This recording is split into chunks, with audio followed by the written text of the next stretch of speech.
Epstein বার virus, এটা আমাদের আলোচনার টপিক। মেইনলি এপস্টেন একজন বিজ্ঞানীর নাম এবং বারও একজন বিজ্ঞানীর নাম। সো এপস্টেন এবং বার এই দুজন মিলে যেহেতু এই ভাইরাসটা আবিষ্কার করছেন, তাই এটাকে আমরা বলতেছি এপস্টেন বার ভাইরাস।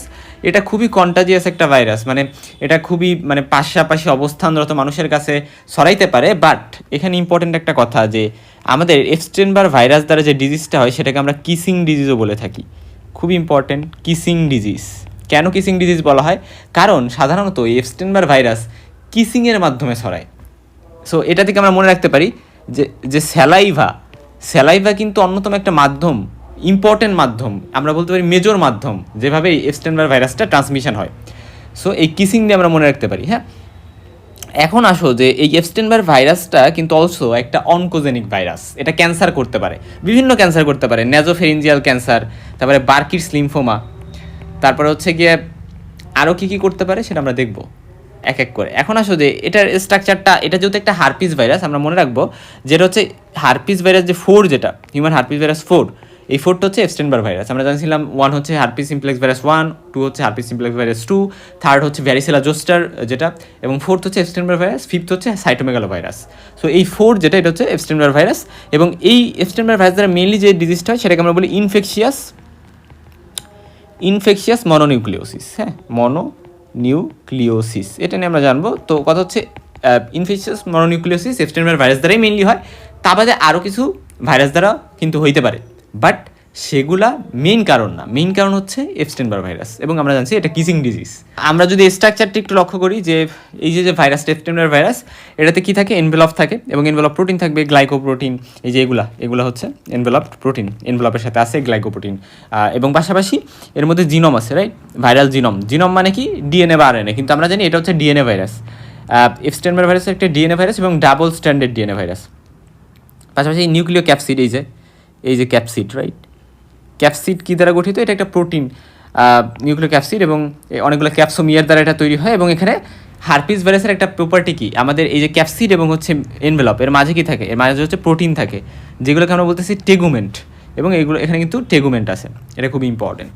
এখন আসা যাক যে এপস্টেন বার ভাইরাসে আমরা আগেই বলছি যে এটা স্যালাইভা দ্বারা ছড়ায়, এবং এটা খুবই কন্টাজিয়াস এরকম না, কারণ যেহেতু স্যালাইভাটা দরকার হয়। আমি একজন পার্সন আমার পাশে দাঁড়ায় আছে, সো তার দ্বারা যে আমার ছড়াই যাইতেছে এরকম না। বাট যদি কিসিং করা হয় বা খুবই ক্লোজ কন্ট্যাক্ট হয়, তাহলে কিন্তু এটা ছড়াইতে পারে। এবং যেটা ড্রপলেটস অ্যারোসোলস, অর্থাৎ রেসপিরেটরি যে সিক্রেশনসগুলো, ওইগুলো কিন্তু অনেক বেশি ইনফেকশন ছড়াইতে কন্ট্রিবিউট করে না। ঠিক আছে, ওরাল কন্ট্যাক্ট, কিসিং, এগুলা মেইনলি ছড়ায়। এবং এখানে আরও কথা লেখা আছে, ক্লোজ কন্ট্যাক্ট, তারপর হচ্ছে ক্রাউডেড লিভিং কন্ডিশন, খুবই ক্রাউডেড, জড়সড় হয়ে বসবাস করতেছে, তাহলে কিন্তু এটা ছড়াইতে পারে। এবং কিসিংয়ের মাধ্যমে এবং ওরাল সিক্রেশনসের মাধ্যমে, মেইনলি স্যালাইভা কথাটা এখানে ইম্পর্টেন্ট। এপস্টেন বার ভাইরাসটা মেইনলি কিন্তু ইউবিকুইটাস, মানে সব জায়গায় প্রেজেন্ট। ঠিক আছে, সব হিউম্যান পপুলেশনে, যে একটা পার্টিকুলার জায়গায় বেশি এরকম আমরা ওইভাবে আলাদা করতে চাই না। এবং এপস্টেন বার ভাইরাস কিন্তু এখানেও কিন্তু লেটেন্সি থাকবে। এখানে খুব ইম্পর্টেন্ট, আমরা জানি আসছি যে আমাদের হারপিস ভাইরাস যেগুলো আছে, হারপিস ভাইরাস কিন্তু লেটেন্সি বা লেটেন্ট ইনফেকশন, এটা খুব ইম্পর্টেন্ট একটা প্রপার্টি হারপিস ভাইরাসের ক্ষেত্রে। এটা আমরা সবসময় পড়ে আসছি, আমরা সিমপ্লেক্স পড়ি অথবা আমরা ভেরিসেলা জোস্টার পড়ি, সব ভাইরাস এগুলো ছিল। ঠিক একইভাবে এপস্টেন বার ভাইরাসও কিন্তু লেটেন্সিটা ইম্পর্টেন্ট, এবং পাশাপাশি পিরিয়ডিক, অর্থাৎ মাঝে মধ্যে দেখা যায় আবার রিঅ্যাক্টিভেশন হয় বিভিন্ন কিছুর এক্সপোজারে। এবং এরা কিন্তু লাইফ লং পারসিস্টেন্স থাকে, ভাইরাসগুলো লাইফ লং পারসিস্টেন্স বডিতে থেকে যায়। যারা ইমিউনো কম্প্রোমাইজ, ইমিউনো সাপ্রেসড, তাদের ক্ষেত্রে এরা রিঅ্যাক্টিভেশন হয় এবং আবার নতুন করে ইনফেকশন করে। আচ্ছা, তো অ্যাফ্লুয়েন্ট যে কান্ট্রিগুলো আছে, অনেক বড় লোক কান্ট্রি, সেই কান্ট্রিগুলোতে দেখা যায় যে প্রাইমারি ইনফেকশন হইতে হইতে অ্যাডোলেসেন্স হয়ে যায়, বয়সন্ধিকাল চলে আসে, বা আর্লি অ্যাডাল্টহুডে হয়, এবং এই ডিজিজটাকে আমরা বলতেছি ইনফেকশিয়াস মনোনিউক্লিওসিস। আচ্ছা, যাই হোক, এখন হচ্ছে মেইনলি ইনফেকশিয়াস মনোনিউক্লিওসিস যেটা, এপস্টেন বার ভাইরাস কী করে? আনসার হচ্ছে ইনফেকশিয়াস মনোনিউক্লিওসিস। সো এই কথাটা আমাদের বলতে হবে। এখন আমরা যদি বলি এপস্টেন বার ভাইরাস কী করে? কার্সিনোমা করে। বিষয়টা হচ্ছে যে এটা একটা অনকোজেনিক ভাইরাস, ঠিক আছে, বাট এটা ডাইরেক্টলি কার্সিনোমা করে দিচ্ছে এরকম না। এটা হচ্ছে কমপ্লিকেশন। এই ভাইরাসটা কার্সিনোমাতে করতে পারে, বাট ইট ডাজেন্ট মিন যে এটা সবসময় কার্সিনোমাই করবে। ঠিক আছে, এটা হচ্ছে মেইনলি ইনফেকশিয়াস মনোনিউক্লিওসিস করে। এখন ইনফেকশিয়াস মনোনিউক্লিওসিসে কী হয়, বডিতে কী সমস্যা হয়? আনসার হচ্ছে এখানে ফ্যাটিক থাকে, ম্যালিস থাকে, ফিভার থাকে, সোর থ্রট থাকে। এবং এখানে খুবই 3টা পয়েন্ট আমরা মনে রাখবো, ট্রায়াডটা মনে রাখবো: ফিভার, সোর থ্রট মানে কি? গলা ব্যথা, এবং জেনারেলাইজ লিম্ফ্যাডেনোপ্যাথি মানে লিম্ফ নোডগুলো বড় হয়ে যায়।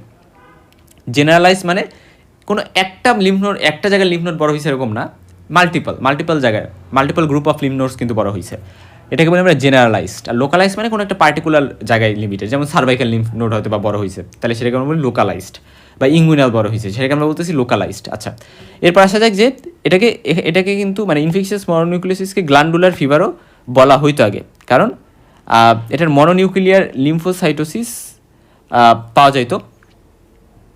লিম্ফোসাইটোসিস মানে কি, মানে লিম্ফোসাইট যেগুলো, সেই লিম্ফোসাইটের সংখ্যা বেড়ে যেত, এই জন্য এটাকে মানে গ্ল্যান্ডুলার ফিভার বলা হতো। পাশাপাশি এখানে অ্যাটিপিক্যাল লিম্ফোসাইট কিন্তু পাওয়া যায়, মানে লিম্ফোসাইটের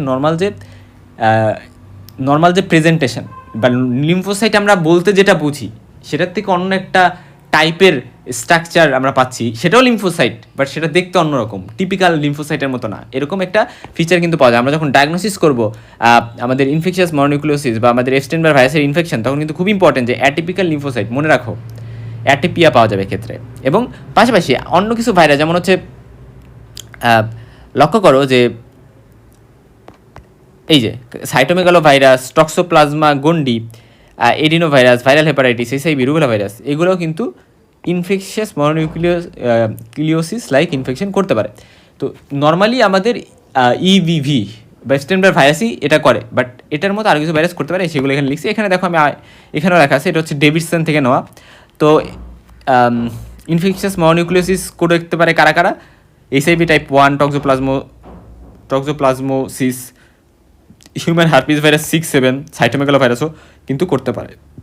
ইনফেকশাস মনোনিউক্লিওসিসের 90%-এরও বেশি কেস কিন্তু এটাই করে, অর্থাৎ এটা দ্বারাই মেইনলি হয়। এবং দেখা যায় যে এটার দুইটা টাইপ আছে, টাইপ 1, টাইপ 2। টাইপ 1টাই মেইনলি প্রিভ্যালেন্ট, আর টাইপ 2 তো হচ্ছে আফ্রিকাতে প্রিভ্যালেন্ট, আফ্রিকার কিছু জায়গায়। এটা আমরা ওই যে পড়ছিলাম না এইচআইভি টাইপ 1, টাইপ 2, সেটার মতোই কাইন্ড অফ। আচ্ছা, এবং এই বোথ টাইপেই কিন্তু persistent life long latent infection থেকে যায়, একবার আক্রমণ করছে এটা লাইফ লং থেকে যাওয়ার চান্স থাকে। এবং যদি ডুয়েল ইনফেকশন হয়, অর্থাৎ টাইপ 1 দ্বারা হয়েছে, টাইপ 2 দ্বারা হয়েছে, তাহলে মানে এটা আমরা কাদের ক্ষেত্রে পাবো, ইমিউনো কম্প্রোমাইজ পার্সনের ক্ষেত্রে, ঠিক আছে, যে দুইটা টাইপ দ্বারাই, দুইটা ভ্যারিয়েন্ট দ্বারাই কিন্তু ইনফেক্টেড হয়েছে। যাই হোক, এখন আসো যে এপস্টেইন-বার ভাইরাসে কী কী কমপ্লিকেশন হতে পারে, আমরা কী কী সিমটমস হতে পারে, ম্যানিফেস্টেশন হতে পারে, সেটা আমরা দেখে আসছি। ম্যালেজ, ফ্যাটিগ, ফিভার, সর থ্রোট, তারপর হচ্ছে জেনারেলাইজ লিম্ফ্যাডেনোপ্যাথি। পাশাপাশি কিছু কমপ্লিকেশন হতে পারে, কমন কমপ্লিকেশনের মধ্যে আছে হচ্ছে ফ্যারিঞ্জিয়াল ইডিমা হতে পারে, ফ্যারিংসের জায়গায় ফুলে যাবে, অ্যান্টিবায়োটিক ইনডিউস র্যাশ হতে পারে, মেইনলি অ্যাম্ফিসিলিন। মনে রাখবা, অ্যাম্ফিসিলিন যদি দেওয়া হয় এই পার্সেন্টটাতে অ্যান্টিবায়োটিক হিসেবে এপস্টেইন-বার ভাইরাস আক্রান্ত হওয়ার পরে, তাহলে দেখা যায় তারপরে কিন্তু একটা র্যাশ হয়, একটা ক্যারেক্টারিস্টিক র্যাশ আছে। সো এটা হইতে পারে, হেপাটাইটিস হইতে পারে, এটা খুবই কমন। তার পাশাপাশি পোস্ট ভাইরাল ফ্যাটিক থেকে যেতে পারে, জন্ডিস হইতে পারে, বাট মেইনলি হেপাটাইটিসটা হইতে পারে কিন্তু। এবং নিউরোলজিক্যালের মধ্যে এটা আনকমন যদিও, বাট নিউরোলজিক্যালের মধ্যে ক্রেনিয়াল নার্ভ পলসিস, পলিনিউরাইটিস, নার্ভের ইনফেকশন হইলে সেটাকে আমরা বলি নিউরাইটিস। আর পলিনিউরাইটিস মানে অনেকগুলো নার্ভে ইনফ্লামেশন বা ইনফেকশন করছে। তারপর হচ্ছে ট্রান্সভার্স মায়ালাইটিস, মেনিঙ্গো এনকেফালাইটিস, মানে মেনিনজেস এবং আমাদের ব্রেনের যে প্যারেনকাইমা দুটাকেই ইনফেকশন করছে, এই জন্য মেনিঙ্গো এনকেফালাইটিস মানে করতে পারে। হেমোলাইটিক অ্যানিমিয়া করতে পারে, থ্রোম্বোসাইটোপেনিয়া মানে হচ্ছে প্লাটিলেট কাউন্ট কমাই দিয়েছে। হেমোলাইটিক অ্যানিমিয়া মানে কি আমরা জানি যে আরবিসি হেমোলাইসিসের ফলে যে অ্যানিমিয়াটা হয় সেটাকে আমরা হেমোলাইটিক অ্যানিমিয়া বলি। রেনালের মধ্যে ইউরিনাল লাইসিস অ্যাবনর্মালিটিস দেখা যেতে পারে, ইন্টারস্টিশিয়াল নেফ্রাইটিস হতে পারে, কিন্তু মায়োকার্ডাইটিস, পেরিকার্ডাইটিস বা ইসিজি অ্যাবনর্মালিটিস করতে পারে। এখন এপস্টেইন-বার ভাইরাস রেয়ারলি রাপচার ডিসপ্লিন করতে পারে, এটা খুবই ইম্পর্টেন্ট, এটা যদি করে এটা খুবই ডেঞ্জারাস। তারপর রেসপিরেটরি অবস্ট্রাকশন, অ্যাগ্রানুলোসাইটোসিস মানে হচ্ছে মানে আমাদের গ্রানুলোসাইট যেগুলো আছে ডাব্লিউবিসির মধ্যে সেগুলোর প্রোডাকশন কমে গেছে, আর অনেক কিছু কিন্তু করতে পারে। আলটিমেটলি খুবই ইম্পর্টেন্ট, এটা যেহেতু একটা অনকোজেনিক ভাইরাস, সেটা নেজোফেরেঞ্জিয়াল কার্সিনোমা করবে, বার্কিটস লিম্ফোমা করবে, হজকিন্স লিম্ফোমা করবে, পাশাপাশি আরও কিছু কিন্তু ক্যান্সার করতে পারে। এপস্টেইন-বার যে ভাইরাস সেটা কিন্তু রিঅ্যাক্টিভেট হতে পারে, এটা আমরা জানি। এবং দেখা গেছে যে আমরা বলছি যে সাধারণত এটা ওরাল সিক্রেশনে পাওয়া যায়, এবং মেল ফিমেল জেনিটাল সিক্রেশনও এটা এর সন্ধান কিন্তু মিলছে। এবং এপস্টেইন-বার ভাইরাস কনসিস্টেন্টলি এরা থেমে না, কনসিস্টেন্টলি দেখা যায় যে ওরাল সিক্রেশনের মাধ্যমে কিন্তু 6 মাসেরও বেশি সময় ধরে ছড়াইতে পারে, ঠিক আছে। এবং কনসিস্টেন্টলি এটা ছড়াইতে পারে। অ্যাকিউট ইনফেকশনের পর একজন ইনফেক্টেড হয়েছে, তারপরে 6 মাস পর পর্যন্ত সে ছড়াচ্ছে কন্টিনিউয়াসলি, বাট তারপরে লাইফে বিভিন্ন টাইমে ইন্টারমিডিয়েটলি এখন ছড়াচ্ছে, আবার কিছুক্ষণ রেস্ট, আবার পরে ছড়াচ্ছে, এরকমভাবে কিন্তু ছড়াই যাইতে পারে। আমাদের এপস্টেইন-বার ভাইরাসের একটা ট্রায়াড মনে রাখতে হবে যে ফ্যাটিক, ফ্যারিঞ্জাইটিস, জেনারেলাইজ লিম্ফ্যাডেনোপ্যাথি, এই কথাগুলো কিন্তু খুবই ইম্পর্টেন্ট। এবং একটা জিনিস লক্ষ্য করো যে এটা হচ্ছে 50%-এর বেশি অ্যাডোলেসেন্ট অ্যান্ড অ্যাডাল্টদের ক্ষেত্রে এই ট্রাইটটা ইম্পর্টেন্ট, এবং মেইনলি প্রাইমারি ইনফেকশন চিলড্রেনদের অতটা বোঝা যায় না, ইনঅ্যাপারেন্ট, অতটা সিমটোমেটিক হয় না। এপস্টেইন-বার ভাইরাসের প্যাথোজেনেসিসটা যদি আমরা একটু লক্ষ্য করি যে দেখো এটা স্যালাইভা দ্বারা মেইনলি ছড়ায়, এবং অরোফেরিংসে এরা ইনফেকশন শুরু করে, স্যালাইভা দ্বারা ছড়ায়। ওরোফেরিংস অর্থাৎ আমাদের যে ফ্যারিংস আছে, ফ্যারিংসে ইনফেকশন শুরু করে দেয়। এরপরে তারা কী করে, রেপ্লিকেশন করে। কোথায় রেপ্লিকেশন করে? ফ্যারিংসের অথবা স্যালাইভারি গ্ল্যান্ডের যে ইপিথেলিয়াল সেল আছে, লাইনিং যে এপিথেলিয়াল থাকে, ওখানে হচ্ছে মেনলি এরা রেপ্লিকেশন শুরু করে, অথবা এরা বি লিম্ফোসাইটের সার্ফেসেও রেপ্লিকেশন করতে পারে। তো মানে ফার্স্টে ওখানে করলো, তারপরে বি লিম্ফোসাইটকে ইনফেক্ট করবে, বি লিম্ফোসাইটের সার্ফেসে মানে এরা রেপ্লিকেট করবে। পরে দেখা যায় যে বি সেলগুলো ইনফেক্টেড হয়, এবং এরা কী করে, এরা ইনফেকশনটাকে অরোফ্যারিংস থেকে বডিতে ছড়াই দেয়, পুরো বডিতে। এবং তখন যেহেতু ইনফেকশনটাকে ছড়াই দিছে, এর বিরুদ্ধে কী হবে, টি সেল মানে সেল মিডিয়েটেড ইমিউনিটি হবে, এবং যেটা আমাদের সাইটোটক্সিক টি সেল বা CD8 যেটা, ওই সেলটা কী করবে, ওই সেলটা রিয়াক্ট করবে এই ইনফেক্টেড বি সেলের বিরুদ্ধে। তখন যেটা হবে যে অ্যাটিপিক্যাল লিম্ফোসাইট আমরা দেখতে পাবো, সেই কারণেই ব্লাড স্মেয়ার যদি আমরা করি, ঠিক আছে। তো আর এপস্টেইন-বার ভাইরাস কোথায় লেটেন্ট অবস্থায় থাকে, সুপ্ত অবস্থায় থাকে? আনসার হচ্ছে বি লিম্ফোসাইটে। কারণ আমরা জানছিলাম যে হারপিস সিমপ্লেক্স 1 যেটা, এটা হচ্ছে ট্রাইজেমিনাল গ্যাংলিয়া, হারপিস সিমপ্লেক্স 2 যেটা, এটা হচ্ছে স্যাক্রাল গ্যাংলিয়া তে হচ্ছে মানে লুকায়িত অবস্থায় থাকে। পাশাপাশি ভ্যারিসেলা জোস্টার, এটাও আমরা জানছি যে হচ্ছে গিয়ে ডর্সাল মানে রুট গ্যাংলিয়া, সেখানে লেটেন্ট অবস্থায় থাকে। এবং কিন্তু আমরা জানলাম যে এপস্টেইন-বার ভাইরাস থাকে হচ্ছে বি লিম্ফোসাইটে লেটেন্ট অবস্থায়। এবং এপস্টেইন-বার ভাইরাস যে বি সেলটাকে ইনফেক্ট করে, সেটা ইমিউনোগ্লোবুলিন তৈরি করবে, এবং এই ইমিউনোগ্লোবুলিন যেগুলো তৈরি করতেছে ইনফেক্টেড বি, কারণ আমরা জানি কি বি সেল কী করে, বি সেল আলটিমেটলি প্লাজমা সেলে কনভার্ট হয়, প্লাজমা সেল। এবং এই প্লাজমা সেলটা পরবর্তীতে অ্যান্টিবডি তৈরি হয় প্লাজমা সেল থেকে, বিভিন্ন ধরনের ইমিউনোগ্লোবুলিন বা অ্যান্টিবডি। তো এই ইনফেক্টেড বি সেলটা যে অ্যান্টিবডি তৈরি করতেছে, সেটাতে আমরা কী পাই, সেটাকে আমরা বলতেছি হেটেরোফিল অ্যান্টিবডি। সো এই হেটারোফিল অ্যান্টিবডি, তারপরে অ্যাটিপিক্যাল লিম্ফোসাইট, এইগুলো কিন্তু আমাদের এই ডিজিজটার কিন্তু ক্ষেত্রে খুবই একটা ক্যারেক্টারিস্টিক ফিচার। তো এটাকে আমরা বলতেছি ইনফেকশিয়াস মনোনিউক্লিওসিস। এই জিনিসটা খুব ইম্পর্ট্যান্ট।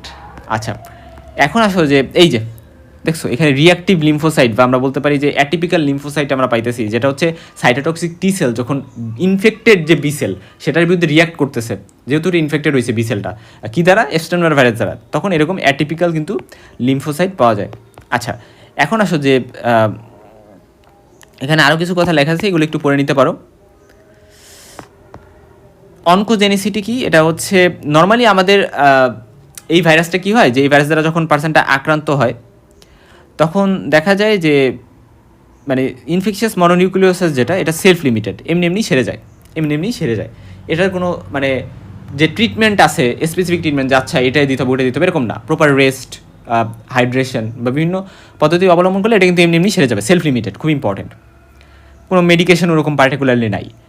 কিন্তু পরবর্তীতে যে ঘটনা ঘটতে পারে, দুই ধরনের প্রলিফারেশন হতে পারে, একটা হচ্ছে নন ম্যালিগন্যান্ট প্রলিফারেশন, একটা হচ্ছে ম্যালিগন্যান্ট প্রলিফারেশন। মেইনলি হচ্ছে লিম্ফয়েড এবং এপিথেলিয়াল সেলে হচ্ছে ম্যালিগনেন্সিসগুলো হয়।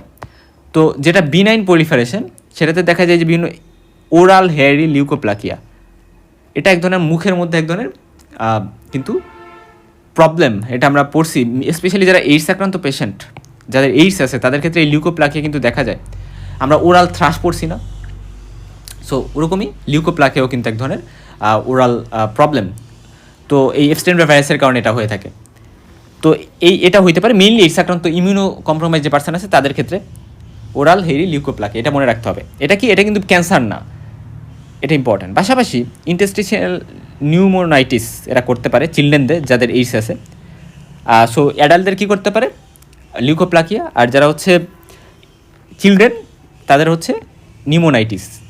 চিলড্রেনদের নিউমোনিয়া হওয়ার চান্স বেশি তো থাকেই, নিউমোনাইটিস বা নিউমোনিয়া, লাঙে প্রবলেম। হ্যাঁ, ম্যালিগন্যান্টের মধ্যে কী কী ক্যান্সার করতে পারে সেটা আমি অলরেডি বলে ফেলছি।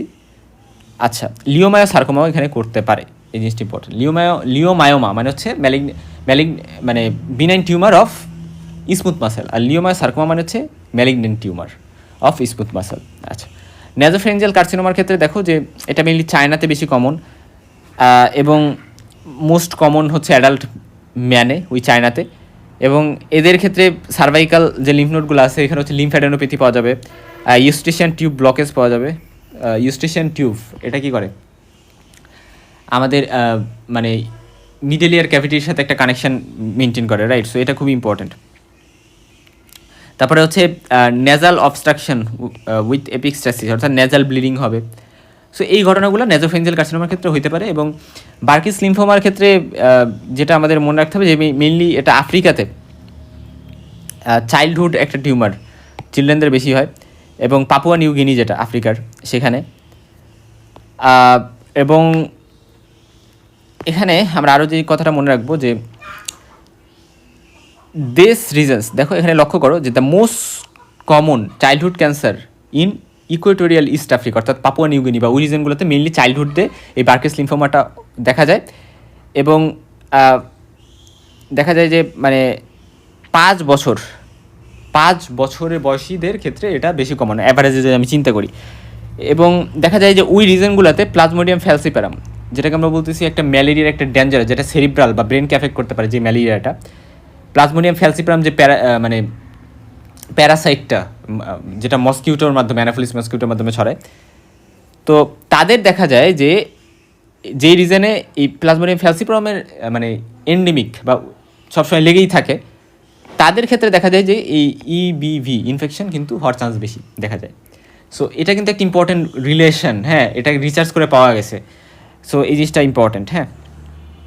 আচ্ছা, এখন আসলে যে ক্লিনিক্যাল ম্যানিফেস্টেশন, এটার ইনকিউবেশন পিরিয়ড 30 থেকে 50 দিনের মতো হতে পারে। প্রাইমারি ইনফেকশন হচ্ছে ইনফ্যান্টস এবং ইয়াং চিলড্রেনদের ক্ষেত্রে সাইলেন্ট থাকে। ওল্ডার পেশেন্টদের ক্ষেত্রে কিন্তু দেখা যায় যে ইনসিডিয়াস এবং ভ্যাগ, মানে অতটা প্রমিনেন্ট বোঝা যায় না, ঠিক আছে। অর্থাৎ তার মানে আমরা কী পাইতেছি যে আমাদের এপস্টেইন-বার ভাইরাসের দ্বারা কী হচ্ছে, স্প্লিনোমেগালি হচ্ছে, হেপাটোমেগালিও কিন্তু হচ্ছে।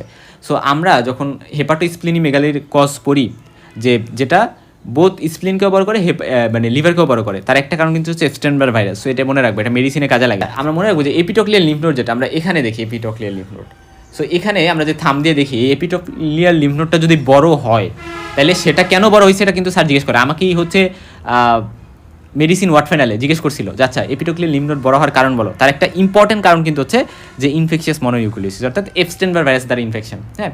তারপরে আরও রিজন আছে যে Hodgkin's lymphoma, non Hodgkin's lymphoma, এগুলো হতে পারে, বাট মেইনলি হচ্ছে ইনফেকশিয়াস মনোনিউক্লিওসিস একটা কিন্তু সাজেস্টিভ সাইন। আচ্ছা, তারপরে কমপ্লিকেশন কী কী হতে পারে এটা আগেই বলে আসছি, হেপাটাইটিস, মেনিনগোএনকেফালাইটিস, নিউমোনাইটিস, স্প্লিনিক রাপচার, এটা মিলে বাচ্চাদের বেশি হয়। বিসেল লিম্ফোমা হতে পারে বা বিভিন্ন লিম্ফোমা যেটা, এগুলো হতে পারে, বা ক্যান্সার যেটা। আচ্ছা, এখন ডায়াগনোসিস কীভাবে করব আমরা? এখানে কী পাবো যে লিম্ফোসাইটোসিস পাওয়া যায় এবং অ্যাবনর্মাল লিম্ফোসাইট পাওয়া যায়, যেটাকে আমরা অ্যাটিপিক্যাল লিম্ফোসাইট বলতেছি 30%-এর মতো, এটা একটা বিষয়। পাশাপাশি এখানে আমরা কী করতে পারি, আমরা হেটারোফিল অ্যান্টিবডি এখানে এপস্টেইন-বার ভাইরাস স্পেসিফিক অ্যান্টিবডি টেস্ট করতে পারি, যেমন হচ্ছে VCA অ্যান্টিবডি, অর্থাৎ ভাইরাস ক্যাপসিড অ্যান্টিবডি, যেটা এই ভাইরাস ক্যাপসিড অ্যান্টিবডি দেখতে পারি আমরা। IgM, যদি IgM VC অ্যান্টিবডি পাই তাহলে সেটা আর্লি ইলনেসকে ইন্ডিকেট করে, আর IgG VC অ্যান্টিবডি এটা কিন্তু প্রিওর ইনফেকশন, অর্থাৎ আগে ইনফেকশন হয়েছিল সেটাকে ইন্ডিকেট করতে পারে। সবসময় মনে রাখবা IgM হচ্ছে অ্যাকিউট, অর্থাৎ রিসেন্টলি হয়েছে এরকম বিষয়কে ইন্ডিকেট করে। তো ইনফেকশাস মনোনিউক্লিওসিসে কোনো ভ্যাকসিন বা কোনো ট্রিটমেন্ট নাই, এটা নিজেই চলে যাবে। প্লেন্টি অফ রেস্ট, অনেক বেশি রেস্ট নিতে হবে, অনেক বেশি পানি খাইতে হবে, লিকুইড খাইতে হবে, হাইড্রেটেড থাকতে হবে, সল্ট ওয়াটার দিয়ে গার্গেল করা যাইতে পারে, কারণ এরা কিন্তু ওরোফ্যারিংসকে ইনফেক্ট করে মেইনলি। আচ্ছা, এটাই আর কি। আর যদি কেউ নিতেই চায় তাহলে সে পেন কিলার নিতে পারে, যেমন হচ্ছে ইবুপ্রোফেন অথবা হচ্ছে অ্যাসিটামিনোফেন, এরকম কিছু পেন কিলার সে নিতে পারে তার সিমটোমেটিক ট্রিটমেন্টসের জন্য।